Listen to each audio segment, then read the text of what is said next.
ხელვაჩაურის ბაღების გაერთიანების მიერ ჩატარებულ კონკურსს საკრებულოს წევრები არაობიექტურად აფასებენ. ხელვაჩაურის საკრებულოს უმცირესობისა და უმრავლესობის წევრები მიმდინარე წლის 3 აპრილს ჩატარებული კონკურსის შედეგების ბათილად ცნობას მოითხოვენ. ძალიან ბევრი სამაგალითო პედაგოგი და ძალიან ბევრი ადამიანი დარჩა გარეთ, ანუ კონკურსი ჩატარდა ესე ვთქვათ არაობიექტურად, როგორც მოქალაქეები გვეუბნებიან, ჩვენ ვაპროტესტებთ იმას, რომ შევისწავლოთ ახალად ეს ადამიანები. არ კეთდებოდა როგორც ეთყობა ჩანაწერი, ვიდეო ჩანაწერი, რამე თუ ამა თუ იმ უკმაყოფილო კონკურსანტს შეეძლო იგი მოეთხოვნა და ვალდებული იყვნენ მიეცათ. თანაბარი დრო არ ეთმობოდა გამოსაკითხ თითეულ კონკურსანტს. ხელვაჩაურის რაიონის სოფლების 4 ბაღში გამოცხადებულ კონკურსში მონაწილეობა სულ 118-მა პირმა მიიღო. მათგან 52-მა ბარიერი გადალახა. შედეგები დღეს არასამთავრობო ორგანიზაცია საქართველოს კორუფციასთან ბრძოლის საინფორმაციო ცენტრის ხელმძღვანელმაც გააპროტესტა.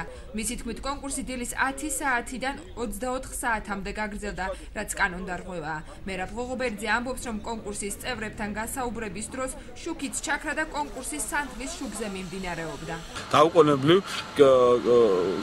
მოხდეს ბაღების მიერ გამოცხადებულ კონკურსის ბათილობა. ის შედეგები, რომელიც საერთოდ არის მიუღებელი.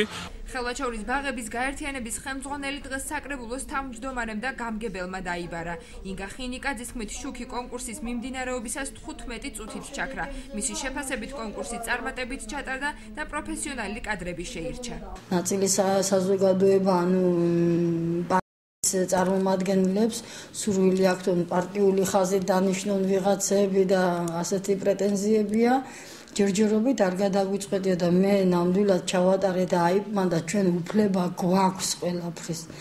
ჩაატარეთ როგორ კონკურსი? წარმატებულად ნამდვილად. ძალიან კომპეტენტური და ძალიან კარგი ჟიურის წევრები ყავდა. რაც შეეხება შეკითხვები გახდათ ბავშვთა კონვენციიდან და სტანდარტებიდან, საკმაოდ რთული შეკითხვები იყო. არასამთავრობო ორგანიზაციის ინფორმაციით ხელვაჩაურის საკრებულოში 30-მდე უკმაყოფილო კონკურსანტის განცხადებაა შესული. ღოღობერძის თქმით, იმ შემთხვევაში თუ კი კონკურსის შედეგები არ გაუქმდება, იგი სასამართლოს მიმართავს.